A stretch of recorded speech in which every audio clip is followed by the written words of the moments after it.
That's a good point.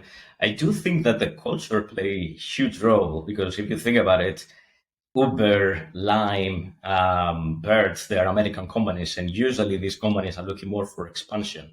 Is in the DNA, let's say, of Americans. But when these companies come in Europe, the cities and even the people that work there might see it differently, right?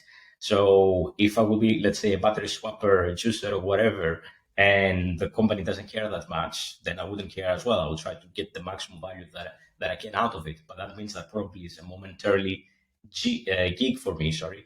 And well, I don't care about the quality necessarily of the work. So that's what Dot have done for me. I can tell you, it's probably one of my favorite micromobility operators still today because of the culture, because of the way that they handle everything. Because I remember even in Brussels, as a customer, seeing everything being a bit messy, and then suddenly you see the scooters of Dot being carefully positioned out of the way.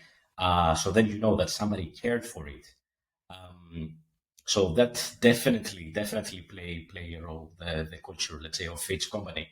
Then I will say that I thought that other companies will follow that way, like when Tier basically start getting more money, or even Voy.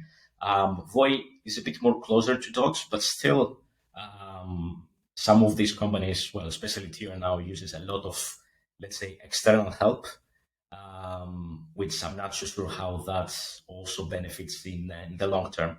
And something else that I've seen for some of the projects that I've done as a freelance, I talk with some cities, and the feedback, let's say, for companies like Dot versus the other companies that we mentioned before, like Lime, is completely different. It's day and night completely, and that changes things. Um, it's basically what you see of the company, and when you do a tender, that will impact as well things.